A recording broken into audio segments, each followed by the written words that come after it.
نحمدہ و نصلی علی رسولہ الکریم اما بعد فاعوذ باللہ من الشیطان الرجیم بسم اللہ الرحمن الرحیم رب اشرح لی صدری ویسر لی امری واحلل عقدۃ من لسانی یفقہوا قولی رب یسر ولا تعسر وتمم بالخیر اللہم فقہنا فی الدین سورۃ البقرہ آیت نمبر 231 لفظی ترجمہ روٹ ورڈ اور تفسیر۔ وَإِذَا اور جب طَلَّقْتُم طلاق دو تم النساء عورتوں کو فبلغنا پھر وہ پہنچ جائیں کسی خاص جگہ یا کسی خاص مقام کو پہنچنا، اور یہاں مراد اجلہن اپنی عدت کو فامسکوہن تو ان کو روک لو، امسک یمسک امساک پیچھے پڑ چکے ہیں، بمعروفن اچھے طریقے سے، او یا سرحوہن رخصت کر دو انہیں، چھوڑ دو ان کو، بمعروفن ساتھ بھلے طریقے سے، ولا اور نہ تمسکوہن تم روکے رکھو انہیں، ضرارن نقصان پہنچانے کے لیے، تکلیف دینے کے لیے۔ اس کا روٹ ضاد رو را ہے، ضرر اردو میں بھی استعمال ہوتا ہے تکلیف کے لیے، اذیت کے لیے، لتعتدوا تاکہ تم زیادتی کر سکو، وَمَن یفعل اور جو کوئی ایسا کرے گا، ذالک ایسا، فقد تو تحقیق ظلم کیا اس نے، نفسہ اپنی جان پر، ولا اور نہ تتخذوا تم بناؤ آیات اللہ کی آیات کو، احکامات کو، ہزوا مذاق، واذکروا اور یاد رکھو نعمت اللہ کی نعمت کو، علیکم جو تم پر ہے، وما اور جو یعنی خاص طور پر انزلہ اس نے نازل کیا، اس نے اتارا، علیکم تم پر، من الکتابی کتاب میں سے، کون سی؟ قرآن پاک، والحکمتی اور حکمت میں سے، یعظکم وہ نصیحت کرتا ہے تم کو، یعنی کسی کو سزا سے ڈرا کر نیکی کی نصیحت کرنا، نیکی کی طرف مائل کرنا، بھی ساتھ اس کے، واتقوا اللہ اور ڈرو اللہ تعالیٰ سے، وَاعْلَمُوا اور جان لو، ان اللہ بے شک اللہ تعالیٰ، بِكُلِّ شَيْءٍ ساتھ ہر چیز کے، علیم جاننے والا ہے، علم رکھنے والا ہے۔ بسم اللہ الرحمن الرحیم۔ تفسیر۔ وَإِذَا طَلَّقْتُمُ النِّسَاءَ اور جب تم طلاق دو عورتوں کو، یہ عام حکم ہے، فَبَلَغْنَا أَجَلَهُنَّ پھر وہ پہنچ جائیں اپنی مدت کو، اجل کس کو کہتے ہیں؟ مدت، اور یہاں مراد کیا ہے؟ مدت ہے، تیسرے حیض کے ختم ہونے کو پہنچ جائیں، یعنی بس اب معاملہ ختم ہونے کے قریب ہے، فَأَمْسِكُوهُنَّ بِمَعْرُوفٍ تو روک لو انہیں بھلے طریقے سے، او سرحوہن یا پھر رخصت کر دو، بِمَعْرُوفٍ بھلے طریقے سے۔ پیچھے کہا تھا احسان کے ساتھ، یہاں کہا معروف طریقے سے۔ اب دیکھیے کہ طلاق کا طریقہ یہ ہوتا ہے کہ شوہر طہر کی حالت میں،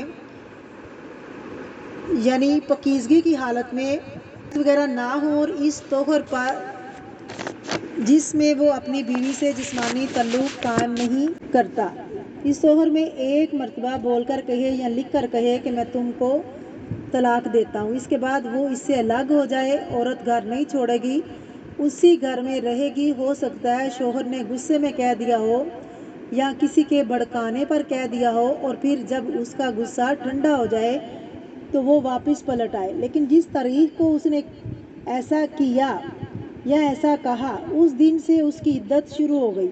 عدت کیا ہے؟ 3 مرتبہ حیض آنا۔ پیچھے آپ پڑھ چکے ہیں کہ طلاق یافتہ عورتیں 3 حیض تک انتظار کریں، یعنی دوسری شادی نہ کریں۔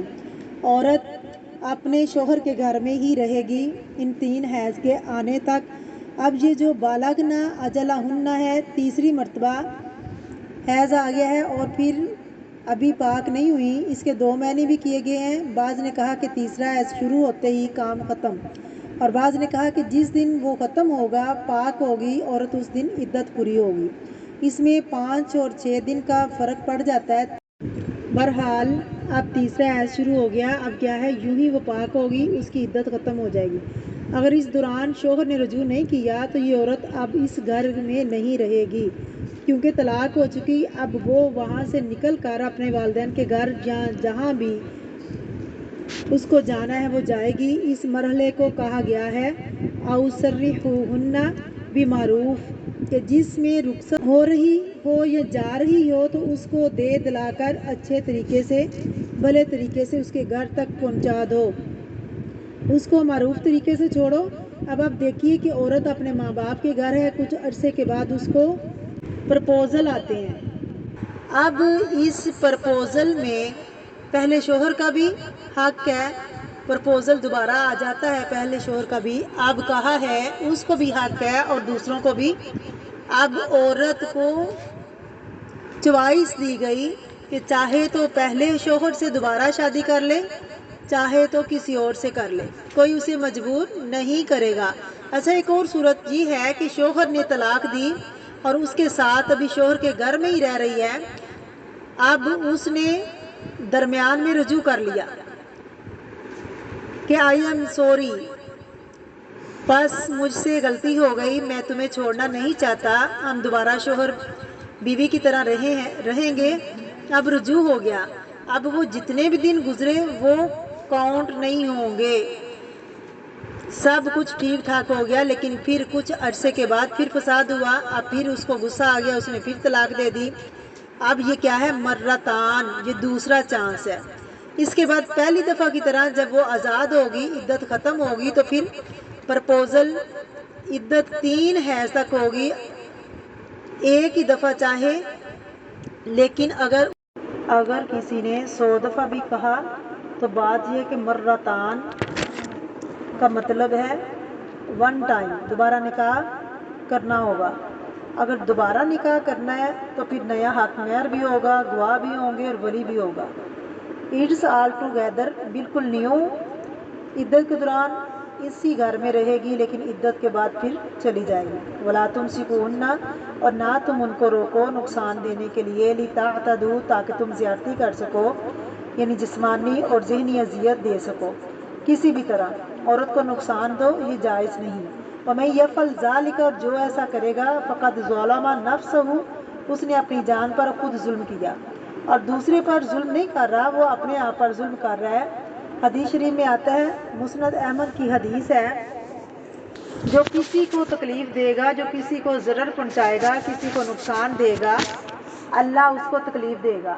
اللہ کا قانون ہے کسی کے ساتھ ظلم نہ کرو، ورنہ خود تمہارے ساتھ ہو جائے گا ظلم، اور جو مشکل کھڑی کرے گا کسی کے لیے، اللہ اس پر مشکل ڈالے گا۔ ایک اور حدیث میں آتا ہے، نہ نقصان دو نہ نقصان اٹھاؤ، نہ کسی کو نقصان دو نہ کوئی تمہیں نقصان دے، امن و امان سے رہو۔ تو اسی لیے کیا کہا؟ بیوی کو نقصان دینے کے لیے، تکلیف دینے کے لیے رجوع مت کرو، مت روکو، صرف اس صورت میں کہ ہاں ہم اللہ کی حدود قائم رکھیں گے تو پھر ٹھیک ہے۔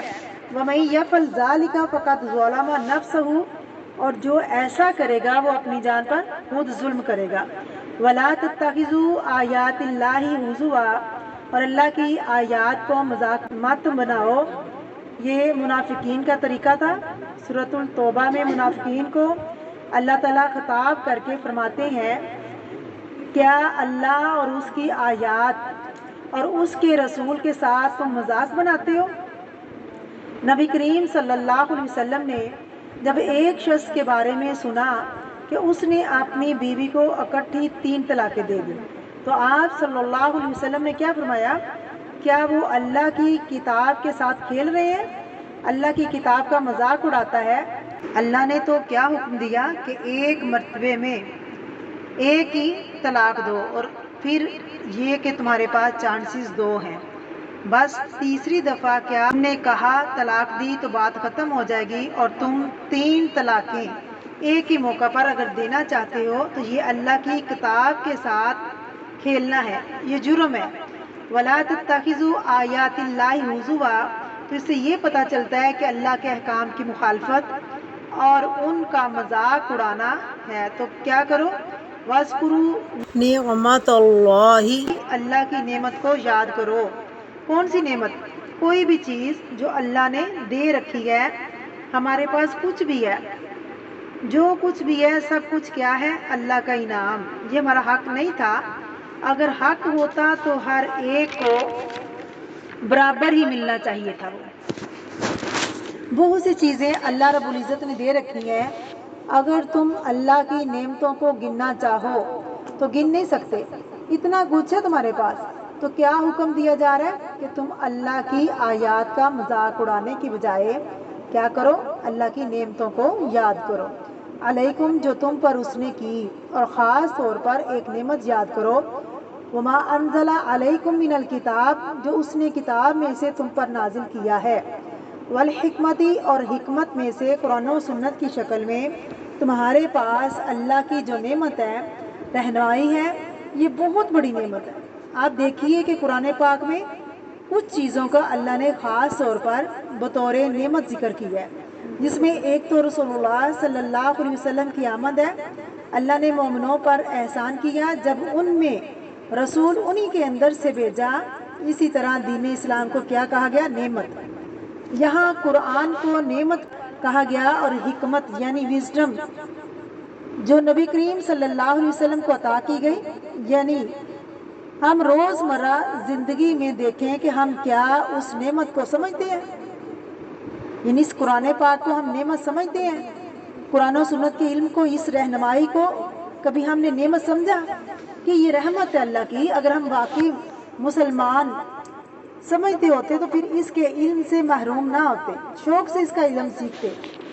ہم اچھی جاب کو تو نعمت سمجھتے ہیں، اولاد کو نعمت سمجھتے ہیں، اچھے گھر کو نعمت سمجھتے ہیں، کھانے پینے کی وافر مقدار کو نعمت سمجھتے ہیں، ان سب چیزوں کو ہم نعمت کہتے ہیں، لہٰذا ہمارا زیادہ وقت انہی کے پیچھے بھاگنے دوڑنے میں گزر جاتا ہے۔ لیکن قرآن، اللہ کے رسول کی بات، اگر کوئی اس کو نعمت سمجھے تو کبھی اس سے محروم نہ رہے، کبھی اس سے دور نہ ہو جائے، ہر قیمت پر اس کو حاصل کرے۔